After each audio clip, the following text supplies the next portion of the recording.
नमस्कार दोस्तों, स्वागत है आप सभी का हमारे यूट्यूब चैनल ऑब्जेक्टिव सेंटर पर। इस वीडियो में हम लोग देखेंगे मौलिक विद्युत पर ऑब्जेक्टिव क्वेश्चन। तो चलिए शुरू करते हैं। पहला क्वेश्चन है, परमाणु में निम्न तीन प्रकार के कण पाए जाते हैं। तो परमाणु में जो तीन प्रकार के कण पाए जाते हैं वह रहता है आपका इलेक्ट्रॉन, प्रोटॉन और न्यूट्रॉन। तो यहाँ पे आपका करेक्ट आंसर हो जाएगा option number B, proton, electron और न्यूट्रॉन। दूसरा क्वेश्चन है, एक तांबे के अणु में इलेक्ट्रॉनों की संख्या कितनी होती है? ऑप्शन है 29, 39, 49, 59। तो एक तांबे के अणु में इलेक्ट्रॉनों की जो संख्या होती है वह 29 होता है। यहाँ पे इसका ए आंसर से हो जाएगा 29। तीसरा क्वेश्चन है कि विद्युत आवेश की मात्रा क्यू ज्ञात करने का फार्मूला क्या होता है? तो देखिए क्यू बराबर क्या होता है, आई टी होता है। क्यू इक्वल टू हम लोग पढ़े हैं ना, Q equal to I into T, यही तो पढ़े हैं, यानी कि धारा into time, current into time हो जाएगा, यानी कि ऑप्शन नंबर सी ऐसा दिख रहा है, तो ऑप्शन नंबर सी सही हो जाएगा। चौथा क्वेश्चन है, एक एम्पियर धारा 1 सेकंड तक प्रवाहित होने पर कहलाती है। एक, तो देखिए अगर 1 एम्पियर धारा 1 सेकंड तक प्रवाहित होती है तो वह कहलाता है 1 कूलाम। क्यों? क्योंकि आपको पता होगा कि क्यू इक्वल टू क्या होता है, आई इंटू टी होता है। तो आई अगर हम धारा का मान 1 रख देंगे और सेकंड कह रहा है कि इकाई कर देंगे 1 सेकंड, तो हमारा आवेश को मात्रा कितना आएगा, 1 कूलाम ही तो आएगा। यही चीज़ हो जाएगा, ऑप्शन नंबर सी यहाँ पे से हो जाएगा, 1 कूलाम होगा। पांचवा क्वेश्चन है कि विद्युत आवेश की मात्रा की एस आई इकाई क्या है? ऑप्शन है एम्पियर, वोल्ट, वाट, घंटा, कूलाम। तो जो विद्युत आवेश की मात्रा का एस आई मात्रक होता है वह होता है कूलाम। तो यहाँ पे इसका डी आंसर से हो जाएगा। विभव का मात्रक वोल्ट होता है, धारा का मात्रक एम्पियर होता है, वाट घंटा पता है आपको ऊर्जा का मात्रक है। छठा क्वेश्चन है कि जब विद्युत धारा पृथ्वी की ओर प्रवाहित होती है तो वस्तु का पोटेंशियल कितना होता है, यानी कि विभव कितना होता है? तो जब विद्युत धारा पृथ्वी की ओर प्रवाहित होती है तो जो विभव होता है वह धनात्मक होता है। तो यहाँ पे इसका ये आंसर से हो जाएगा धनात्मक। जब विद्युत धारा पृथ्वी की ओर प्रवाहित होती है तो वस्तु का विभव धनात्मक होता है।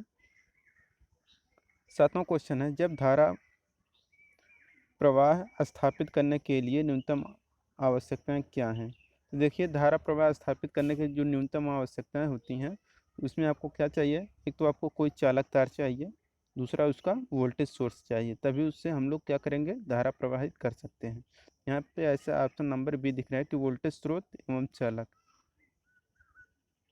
आठवां क्वेश्चन है, जब धारा इलेक्ट्रोलाइट के पास होती है तब करंट किस प्रकार का प्रभाव उत्पन्न करेगा? ऑप्शन है चुंबकीय प्रभाव, तापीय प्रभाव, रासायनिक प्रभाव, प्रकाशीय प्रभाव।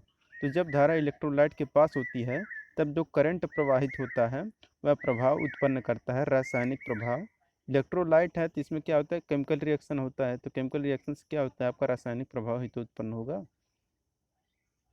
चुंबकीय प्रभाव आपका चुंबक में होता है, पता है। प्रकाशीय प्रभाव आपका प्रकाश से उत्पन्न होता है। नौवां है, विद्युत धारा की उपस्थिति का आभास होता है। ऑप्शन है चमकने से, उत्पन्न प्रभावों से, विद्युत झटके से, चटकने की ध्वनि से। तो जो विद्युत धारा की उपस्थिति का आभास होता है यह क्या होता है, उसके द्वारा उत्पन्न प्रभावों से होता है।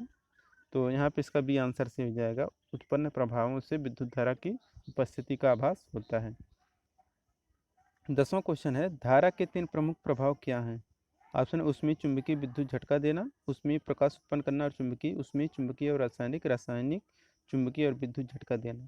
तो धारा के 3 जो प्रमुख प्रभाव होते हैं, एक तो ऊष्मीय होता है आपका, चुंबकीय भी होता है और रासायनिक भी होता है। इन तीनों के द्वारा क्या होता है, धारा का प्रभाव होता है।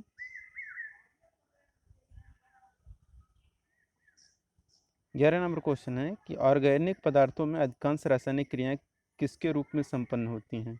तो जो ऑर्गेनिक कंपाउंड होता है वो उसमें जो रासायनिक क्रियाएं, जो यानी कि जो रासायनिक केमिकल रिएक्शन होता है, वो जो प्रोसेस रहता है वह आपका आयन के कारण होता है, यानी कि आयनीकरण के रूप में संपन्न होता है, आयनाइजेशन।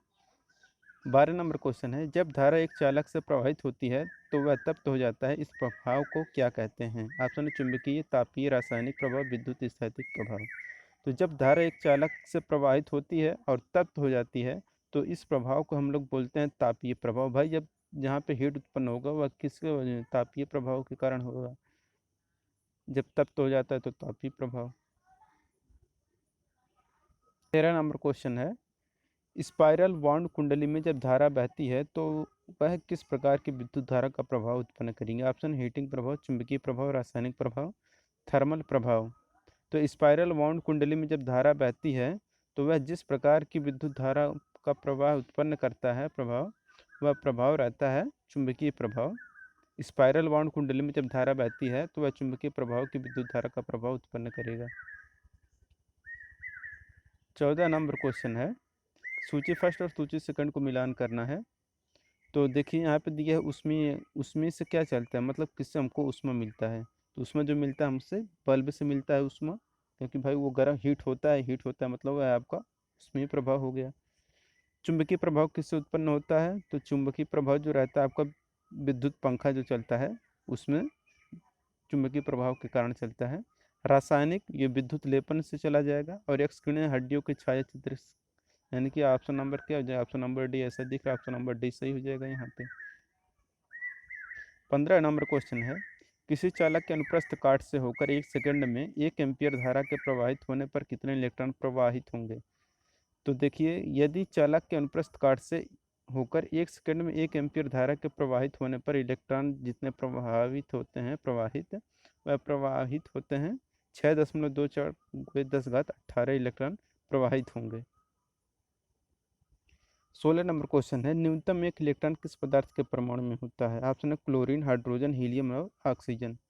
तो एक इलेक्ट्रॉन जिस पदार्थ के परमाणु में होता है वह आपका हाइड्रोजन होता है, क्योंकि इसका जो प्रतीक होता है 1H1, मतलब इसका परमाणु क्रमांक और जो परमाणु भर दोनों रहता है एक एक होता है। तो यहाँ पे पूछा है कि इलेक्ट्रॉन की संख्या, तो इलेक्ट्रॉन की संख्या मतलब यही जो नीचे रहता है 1H1, यही आपका क्या हो जाएगा, इलेक्ट्रॉनों की संख्या होती है। इलेक्ट्रॉनों की संख्या बराबर प्रोटॉनों की संख्या भी होती है। यहाँ पे सबसे कम यही है, क्योंकि क्लोरीन का कितना होता है 17 होता है, हाइड्रोजन का 1 होता है, हीलियम का 2 होता है, ऑक्सीजन का 8 होता है। 17 नंबर क्वेश्चन है, 1 जूल प्रति सेकंड कितने के बराबर होता है। तो 1 जूल प्रति सेकंड, तो देखिए हम लोग क्या पढ़े हैं, जानते हैं कि जो ऊर्जा सॉरी जो होता है शक्ति, शक्ति इक्वल टू पी बराबर हम लोग क्या पढ़े, पी इक्वल टू W/T, यही तो हम लोग पढ़े हैं, पी इक्वल टू W/T, यानी कि वर्क डन बटे होता है टाइम, या ऊर्जा बटे समय, यही होता है। तो यहाँ पे कह रहे ऊर्जा का मात्रा क्या है, यहाँ पे 1 जूल है, 1 जूल रख दें, 1 जूल, और यहाँ पे कितना रख दें प्रति सेकंड, मतलब 1 सेकंड। तो यहाँ पे कितना आ जाएगा, 1 वाट आ जाएगा, क्योंकि शक्ति का मात्रक होता है वाट। यहाँ पे 1 वाट आ जाएगा, ऑप्शन नंबर ए, यहाँ पे सॉरी ऑप्शन नंबर सी से हो जाएगा 1 वाट। 18 नंबर क्वेश्चन है कि अंतर्राष्ट्रीय पद्धति में ऊष्मा की इकाई को किसमें व्यक्त किया जाता है। तो देखिए ऊष्मा की जो इकाई होती है एसआई पद्धति, अंतर्राष्ट्रीय पद्धति में यानी कि एसआई पद्धति में इसका मात्रक होता है कैलोरी। तो यहाँ पे इसका ए आंसर से हो जाएगा कैलोरी। 19 नंबर क्वेश्चन है कि निम्न में से डीसी का सही तरंग रूप क्या है। तो डीसी का जो सही तरंग रूप होता है तो यही आपका होता है डीसी का सही तरंग रूप। बाकी आपको पता होगा ये एसी का है, और ये नीचे वाला जो ये आपका डीसी है। 20 नंबर क्वेश्चन है, किसी वैद्युतिक परिपथ में कार्य या ऊर्जा का अवकलन होता है। तो किसी वैद्युतिक परिपथ में कार्य ऊर्जा का जो निकालने का फार्मूला होता है वह फार्मूला क्या होता है, W इक्वल टू हम लोग पढ़े हैं I²R/T, ये तो पढ़े हैं।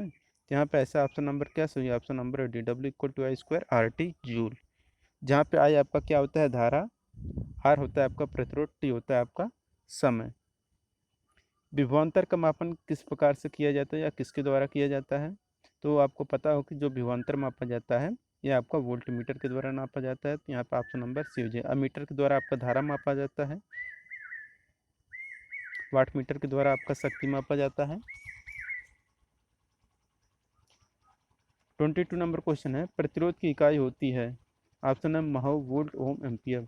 तो प्रतिरोध का मात्रक जो होता है वह ओम होता है, वोल्ट आपको पता है, विभव का मात्रक, धारा का मात्रक एम्पियर होता है। 23 नंबर क्वेश्चन है, किसी चालक का प्रतिरोध बढ़ता है कब।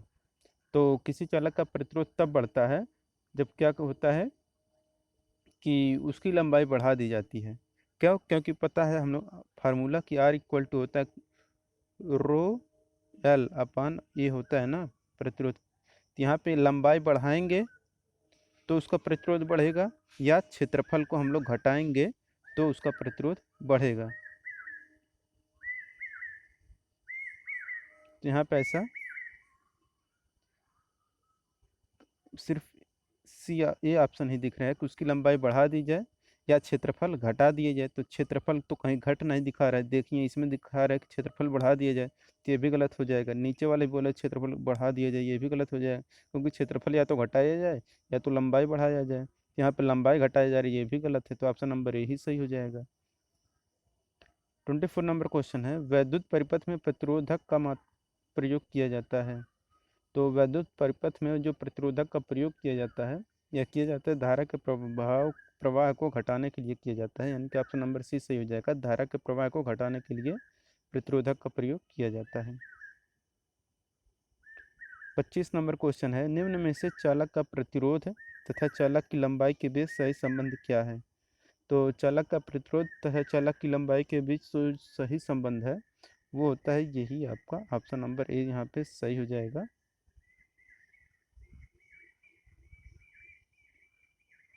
क्योंकि आपको पता होगा कि जो प्रतिरोध आर इक्वल टू होता है रो एल अपान ए होता है, यानी कि प्रतिरोध जो है आपका एल के समानुपाती है। देखिए यहाँ पे आर अगर एल के समानुपाती है तो मतलब अगर आर बढ़ाएंगे तो एल भी आपका बढ़ेगा, लंबाई बढ़ाएंगे तो आपका प्रतिरोध भी बढ़ेगा। तो ऐसा कहाँ पे दिख रहा है? ऐसा सिर्फ और सिर्फ इसी में दिख रहा है, क्योंकि यहाँ पे देखिए इधर जाने पे क्या हो रहा है, धीरे धीरे हम लोगों का प्रतिरोध बढ़ता जा रहा है। इधर आने पे लंबाई इधर देखिए बढ़ता जा रहा है, तो इधर प्रतिरोध भी बढ़ता जा रहा है। लेकिन यहाँ पे क्या हो रहा है, यहाँ पे एक तो लेंथ तो बढ़ेगा, लेंथ बढ़ेगा, लेकिन आपका क्या होगा, प्रतिरोध घट जा रहा है। तो यहाँ पे ये आंसर गलत हो जाएगा, और ऐसा भी नहीं बनता, तो यहाँ पे ऑप्शन नंबर ए ही सही हो जाएगा। 26 नंबर क्वेश्चन है, कॉपर चालकता की प्रतिरोधकता का मान क्या है। तो कॉपर चालकता की प्रतिरोधकता का जो मान होता है, यह मान होता है 1.72 माइक्रो ओम प्रति सेंटीमीटर क्यूब। 27 नंबर क्वेश्चन है, किसी चालक का विशिष्ट प्रतिरोध किस पर निर्भर करता है। तो किसी चालक का जो विशिष्ट प्रतिरोध रहता है वह सिर्फ और सिर्फ चालक के पदार्थ की प्रकृति पर निर्भर करता है, बाकी किसी पर भी नहीं। आप ये फार्मूला जो लगाते हैं कि विशिष्ट प्रतिरोध rho equal to R A by L होता है, जो आप लोग पढ़े हैं, इस पे ये निर्भर नहीं करता है। ये क्या होता है, जो विशिष्ट प्रतिरोध होता है यह सिर्फ और सिर्फ पदार्थ के मटेरियल का गुण होता है। ये अगर मटेरियल सेम है तो उसका विशिष्ट प्रतिरोध सबका सेम ही होगा, चाहे आप उसकी लंबाई बढ़ाएं, क्षेत्रफल घटाएं, कुछ भी करें, लेकिन उसके विशिष्ट प्रतिरोध पर कोई प्रभाव नहीं पड़ता है। यह क्या होता है, पदार्थ का गुण होता है। 28 नंबर क्वेश्चन है, विशिष्ट प्रतिरोध का विपरीत प्रभाव विशिष्ट चालकता कहलाता है, इसका मात्रक क्या होता है। तो विशिष्ट प्रतिरोध का जो विपरीत प्रभाव स्पेसिफिक कंडक्टेंस यानी कि विशिष्ट चालकता कहलाता है, इसका जो मात्रक होता है वह सीमन प्रति सेंटीमीटर होता है। यहाँ पे इसका ए आंसर हो जाएगा सीमन प्रति सेंटीमीटर।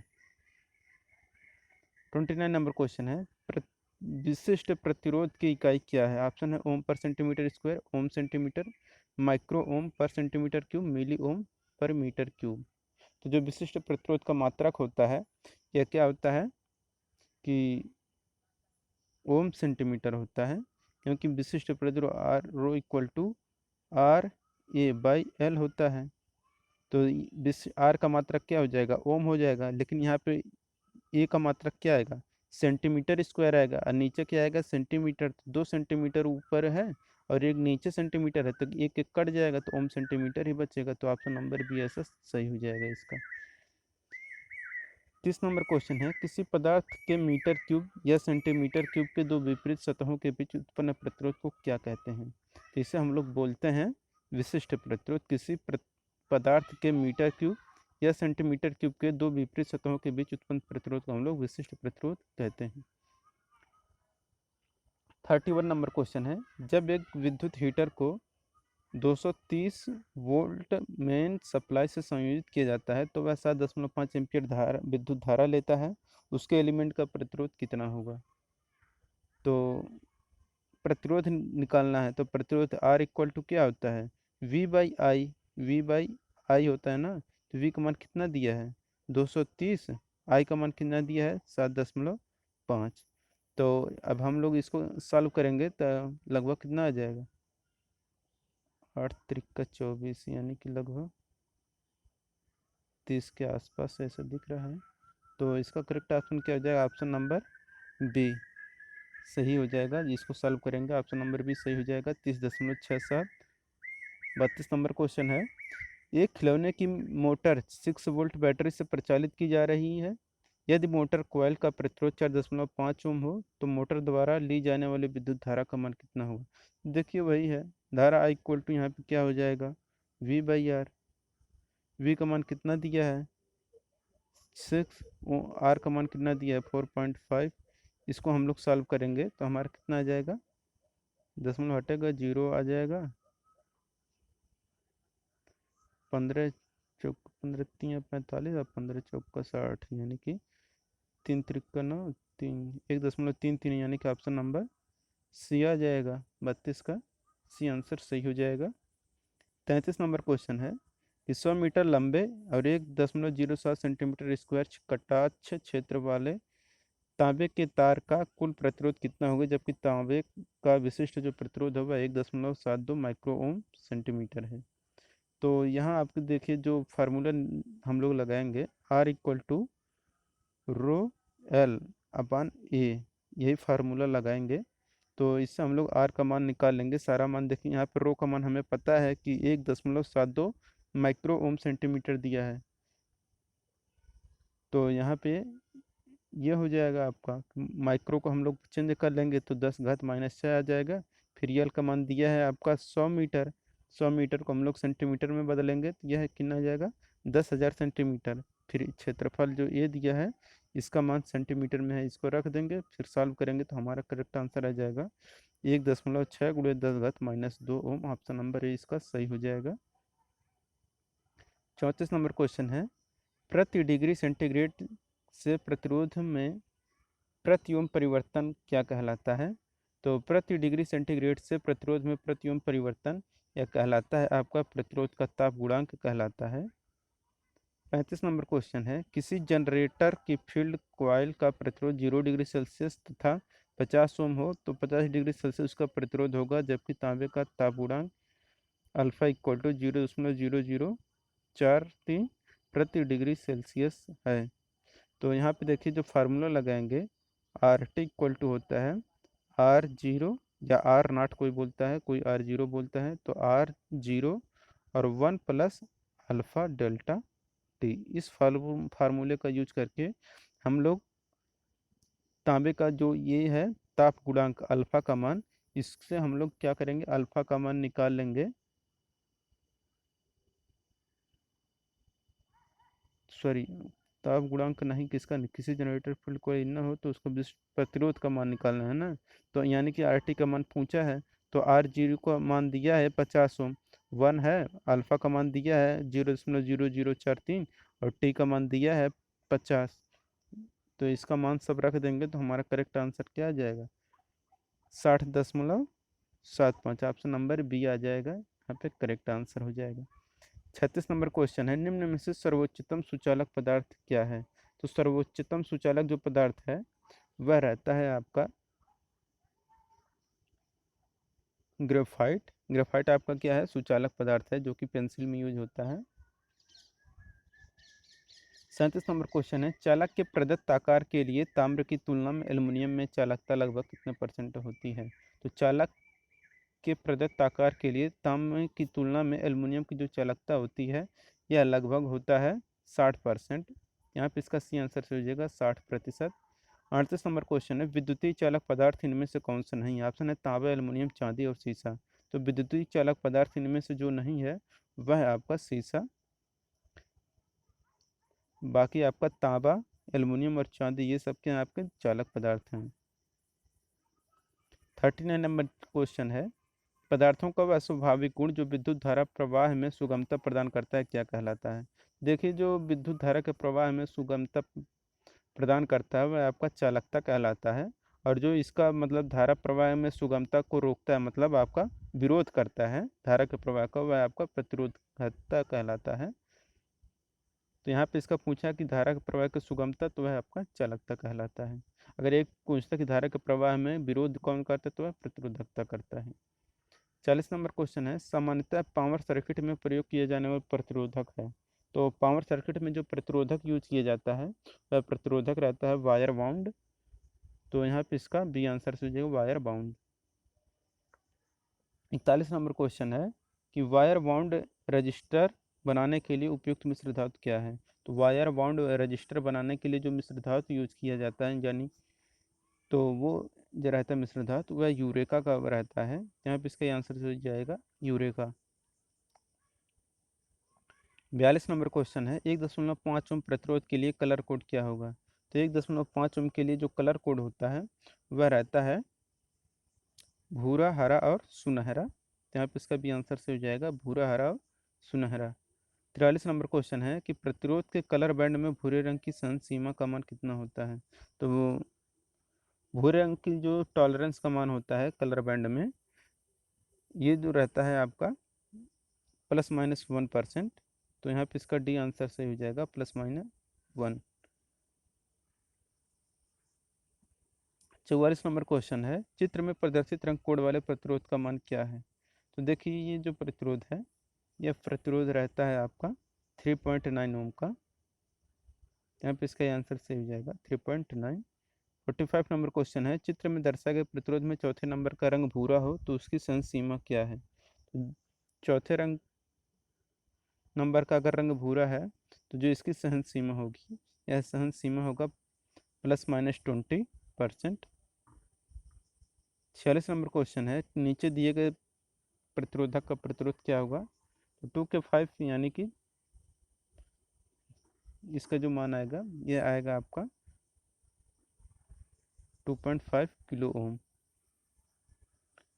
47 नंबर क्वेश्चन है कि परिवर्ती मान वाले प्रतिरोध का संकेत है। तो परिवर्ती मान वाले प्रतिरोध का जो संकेत है वह संकेत है आपका ए वाला भी दिख रहा है आपका परिवर्ती मान वाला है और बी वाला भी है। यहाँ पे इसका सी आंसर से हो जाएगा ए और बी दोनों। 48 नंबर क्वेश्चन है, 1800 ओम प्रतिरोधक का प्रतिरोध मान दर्शाया जाता है। तो 1800 ओम प्रतिरोधक का जो प्रतिरोध मान दर्शाया जाता है यह दर्शाया जाता है 1K8। तो इसका बी आंसर से हो जाएगा 1K8। 49 नंबर क्वेश्चन है, धात्विक प्रतिरोधक का प्रतिरोध तापमान बढ़ने पर क्या होता है। तो धात्विक प्रतिरोधक का प्रतिरोध ताप बढ़ाने पर क्या होता है आपका बढ़ता है। तो यहाँ पे इसका सी आंसर से हो जाएगा कि धात्विक प्रतिरोधक का प्रतिरोध ताप बढ़ाने पर आपका बढ़ता है, क्योंकि आपको पता होगा कि आर टी इक्वल टू क्या होता है R0 × 1 + अल्फ़ा टी या डेल्टा टी। यहाँ पे देखिए टेम्परेचर के समानुपाती है ना प्रतिरोध। यहाँ पे क्या होगा कि तापमान बढ़ाने पे प्रतिरोधकता बढ़ता है। 50 नंबर क्वेश्चन है कि कथन फर्स्ट और सेकंड पर विचार करना है, कौन सा कथन सही है कौन सा कथन गलत है। तो बैंड टाइप प्रतिरोधकों की बॉडी पर एक किनारे से विभिन्न रंगों की 4 पट्टियाँ अंकित की जाती हैं। ये कथन आपका बिल्कुल सही है कि जो बैंड टाइप प्रतिरोध की बॉडी होती है उसके किनारे से विभिन्न रंगों की 4 पट्टियाँ अंकित की जाती हैं। और दूसरा कथन है कि बॉडी टाइप प्रतिरोधकों की पूरी बॉडी को एक रंग से रंगा जाता है। ये बिल्कुल ये भी सही है। यहाँ पे ऐसा ऑप्शन नंबर सी दिख रहा है, कथन फर्स्ट और सेकंड दोनों सही हैं, यही सही हो जाएगा। 51 नंबर क्वेश्चन है, कथन फर्स्ट और कथन सेकंड को विचार करना है आपको, कौन सा कथन सही है कौन सा कथन गलत। तो यहाँ पर कह रहा है कि प्रतिरोधक में प्रयुक्त होने वाले सुनहरे रंग के बैंड की सहन सीमा ±10% होती है। तो जो सुनहरे रंग के बैंड की जो सहन सीमा होती है यह सहन सीमा 10% नहीं होती है बल्कि कुछ और होती है, और वो रहता है आपका सुनहरे रंग का 5%। देखिए यहाँ पे सुनहरे ये जो 10 दिया है अगर यह ±5% होता तो यह आपका बिल्कुल सही हो जाता। तो यहाँ पे पहला कथन गलत हो जाएगा। दूसरा कह रहा है कि प्रतिरोधक में प्रयुक्त होने वाले चांदी रंग के बैंड की सहन सीमा ±5% होती है।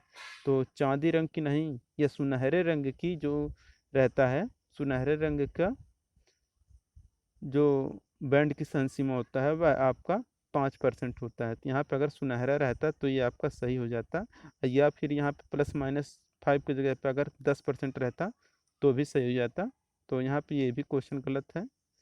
तो यहाँ पे इसका सी आंसर से हो जाएगा कि फर्स्ट और यहाँ पे आपका डी आंसर से हो जाएगा, फर्स्ट और सेकंड दोनों असत्य हैं। कि सही कब हो जाता? सही तब होता है जब ये सुनहरे रंग की जगह पे आपका चांदनी रंग हो जाता, और चांदनी रंग की जगह पे आपका सुनहरा रंग हो जाता, तो यह आपका सही हो जाता। तो यहाँ पे ऑप्शन नंबर डी सही हो जाएगी, फर्स्ट और सेकंड दोनों गलत हैं। तो अब चलिए चलते हैं हम लोग नेक्स्ट क्वेश्चन पे। नेक्स्ट क्वेश्चन है आपका कि ओम के नियम के कथन के अनुसार परिपथ में धारा किसके सीधे समानुपाती होता है? ऑप्शन है वोल्टेज, प्रतिरोध, तापमान, विशिष्ट प्रतिरोध। तो ओम के नियम के कथन के अनुसार परिपथ में धारा जिसके समानुपाती होता है वह रहता है आपका वोल्टेज के, क्योंकि आपको पता होगा धारा I इक्वल टू क्या होता है, V/R, यानी कि विभव के समानुपाती या वोल्टेज के समानुपाती और प्रतिरोध के व्युत्क्रमानुपाती होता है। 53 नंबर क्वेश्चन है कि कौन सा नियम बताता है कि बंद परिपथ में धारा, वोल्टेज तथा प्रतिरोध अचर ताप पर होता है? आपने किरचॉफ का धारा नियम, ओम का नियम, किरचॉफ का वोल्टेज नियम, प्रतिरोध का नियम। तो बंद परिपथ में धारा, वोल्टेज तथा प्रतिरोध अचर ताप पर होता है, यह रहता है ओम का नियम। क्यों? क्योंकि देखिए कह रहा है कि धारा देखिए कह रहा है धारा और वोल्टेज, धारा यही होता है ना, तो V/I का जो रेशियो होता है यह आपका एक कांस्टेंट होता है। यही आपका जो कांस्टेंट होता है यही आपका प्रतिरोध कहलाता है, यह ओम का नियम होता है। यही आपका बी आंसर से जो 53 का भी। 54 नंबर क्वेश्चन है निम्न समीकरण में से कौन सा समीकरण ओम के नियम का पालन सही से नहीं कर रहा है? तो ओम के नियम के अनुसार जो सही नहीं है, अब हम लोगों ने क्या पढ़ा है कि I इक्वल टू V/R, ये बिल्कुल सही है। R equal to R1 plus R2, ये नहीं होता है। ये क्या होता है? दूसरा नियम है, ये होता है जोड़ने उड़ने वाला। P इक्वल टू I²R, ये भी सही है। V P equal to VI हम लोग भी पढ़े हैं। यहाँ पे बी वाला नहीं कर रहा है क्योंकि ये कनेक्शन का है, प्रतिरोधों का कनेक्शन, और यह है आपका सीरीज कनेक्शन। यहाँ पे इसका बी आंसर सी हो जाता है। 55 नंबर क्वेश्चन है यदि किसी परिपथ में किसी प्रतिरोधक के पार वोल्टता तथा उसमें से प्रवाहित होने वाली धारा ज्ञात हो तो उस प्रतिरोधक का मान निम्न सूत्र से ज्ञात किया जाता है। ये जो फार्मूले यूज करते हैं इसके लिए, वो फार्मूला रहता है कि R इक्वल टू V/I, या इसी को ओम का नियम बोलते हैं। ओम के नियम के अनुसार ज्ञात किया जाता है कि क्या? तो ओम के नियम के अनुसार जो हम लोग ज्ञात करते हैं, यह ज्ञात करते हैं कि रेक्टिफायर युक्ति के लिए ओम का नियम प्रयोग किया जा सकता है, रेक्टिफायर युक्ति के लिए प्रयोग किया जा सकता है।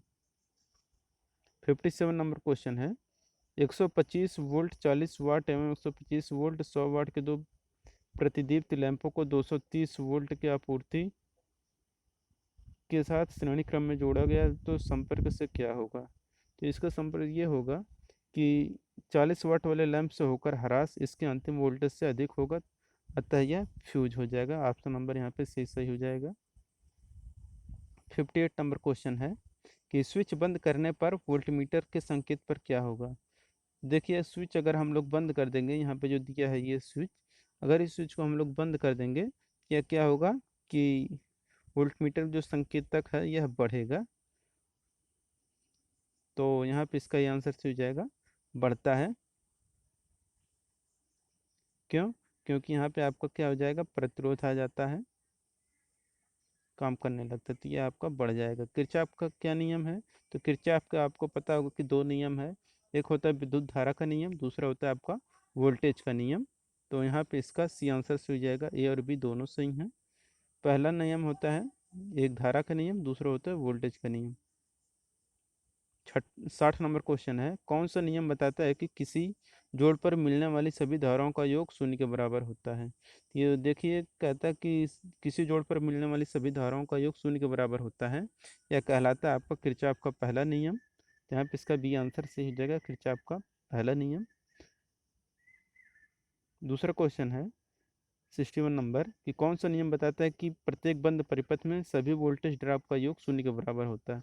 यह नियम रहता है आपका दूसरा नियम किरचॉफ का, यहाँ पे इसका सी आंसर चाहिए। किरचॉफ का दूसरा नियम कहलाता है कि सभी वोल्टेज ड्रॉप का योग शून्य के बराबर होता है किसी बंद परिपथ के लिए।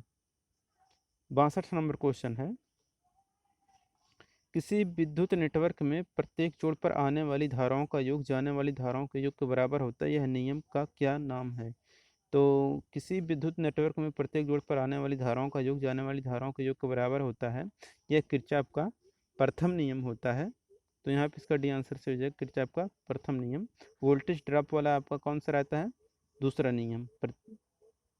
अब 63 नंबर क्वेश्चन है कि प्रतिरोध में से गुजरने वाली धारा का मान है। यहाँ पे जो प्रतिरोध से होकर गुजरने वाली धारा का मान है कितना है? तो ये है आपका शून्य होगा। क्यों? क्योंकि यहाँ पे ये जो है यह है आपका परिपथ खुला है। जब खुला है तो क्या होगा, इसमें से धारा गुजरेगी ही नहीं। अगर ये बंद होता तो आपका क्या आ जाता, धारा 5 एम्पियर आ जाता। क्योंकि I equal to V by R, ऐसे हम लोग 5 × 10⁻³ आ जाता वहाँ पे तब, क्योंकि वो किलो ओम में है ना। यहाँ पे खुला है, खुले होने में क्या होगा, धारा नहीं बहेगी, यानी कि शून्य हो जाएगा। 64 नंबर क्वेश्चन है, किसी द्रव्य की ऋणात्मक तापमान गुणांक होता है। तो किसी द्रव्य का जो ऋणात्मक तापमान गुणांक होता है यह होता है कार्बन। कार्बन का जो द्रव्यमान की ऋणात्मक तापमान क्या होता है, गुणांक निगेटिव होता है। ऋणात्मक ताप गुणांक का उदाहरण कौन सा है? तो ऋणात्मक ताप गुणांक का जो उदाहरण है यह है आपका माइका। यहाँ पे इसका डी आंसर हो जाएगा माइका। 66 नंबर क्वेश्चन है कि एक्स और वाई के बीच प्रतिरोध की माप ज्ञात कीजिए। तो एक्स और वाई के बीच प्रतिरोध का मान ज्ञात करना है, तो देखिए क्या करेंगे हम लोग, कैसे निकालेंगे। तो देखिए ये 6 2 कितने श्रेणी क्रम में, तो 6 2 8 हो जाएगा। 8 हो गया ना। और देखिए अब 8 24 और 6 ये जो हैं ये किसके क्रम में हो जाएंगे, समांतर क्रम में। तो इसको निकालने के लिए 1/r इक्वल टू हम लोग क्या करेंगे, 1/6 प्लस 1/24 प्लस 1/8, और ये हो जाएगा 24। तो 6 × 24, 24 से करना 24, 8 × 3 = 24, यानी कि आर का मान कितना आ जाएगा, 4 4 8 24/8, यानी कि 24/8 आ जाएगा। तो 8 × 3 = 24, यानी कि आपका 3 आ जाएगा, 3 ओम, यानी कि ऑप्शन नंबर बी यहाँ पे करेक्ट हो जाएगा। 66 का बी आंसर 3 ओम। 67 नंबर क्वेश्चन है कि दिए गए चित्र के द्वि आपूर्ति से प्रतिरोध से होकर धारा ज्ञात कीजिए। तो आर का मान दिया है 5 ओम। तो यहाँ पे हम लोग प्रतिरोध से होकर धारा आई का मान हम लोग कैसे निकालेंगे? तो इसको निकालने के लिए देखिए जो फार्मूला यूज करें, पहले हम लोग विभव ज्ञात कर लें। विभव टोटल कितना है, यानी कि विभवांतर जो दिया है डेल्टा वी का मान, या वी का मान करें, वी इक्वल टू क्या होता है, अंतिम माइनस प्रारंभिक। तो यहाँ पे देख लीजिए कितना है, ये 3 है माइनस, फिर -2 वोल्ट, यही तो होता है। फिर ये 3 2 5 आ जाएगा, मतलब ये आपका 5 वोल्ट आपका विभव आ गया। तो धारा कितना हो जाएगा, आई इक्वल टू क्या होता है, V/R। वी का मान हमारा 5 आया है, आर का मान 5 दिया है, कट के 1 आ जाएगा, यानी कि ऑप्शन नंबर बी यहाँ पे सही हो जाएगा, 1 एम्पियर। 68 नंबर क्वेश्चन है, तुल्यांकी प्रतिरोध मतलब तुल्य प्रतिरोध कितना होगा। देखिए सब क्या है कि समांतर क्रम में है, तो 1/10 1/r इक्वल टू होता है ना, 1/r इक्वल टू 1/10 धन 1/5 धन 1/2, टोटल जोड़ लेंगे तो ये 10, 10 करना 10, 5 दूना 10 और 2 5 10, यानी कि 10/8। 10/8 कितना हो जाएगा आपका करेक्ट आंसर, 8 का नाम 8, 8 दूना 16, 1.25, यानी कि ऑप्शन नंबर सी दिख रहा है ऐसा। तो यहाँ 68 का सी आंसर सी हो जाएगा।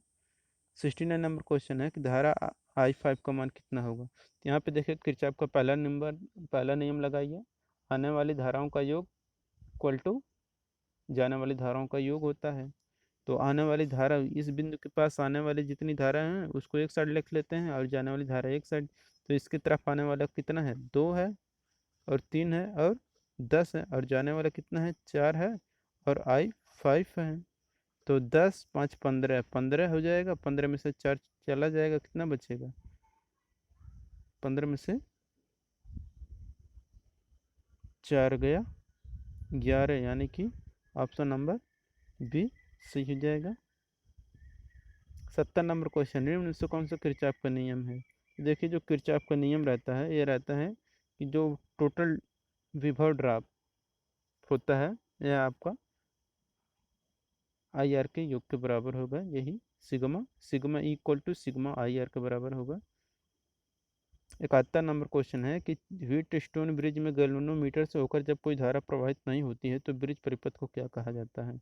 तो जब ब्रिज गैल्वेनोमीटर से होकर जब कोई धारा प्रवाहित नहीं होता है तो इस ब्रिज परिपथ को हम लोग बोलते हैं संतुलित। इस जो भी संतुलित बोलते हैं इसे, तो ऑप्शन नंबर बी से हो जाएगा संतुलित।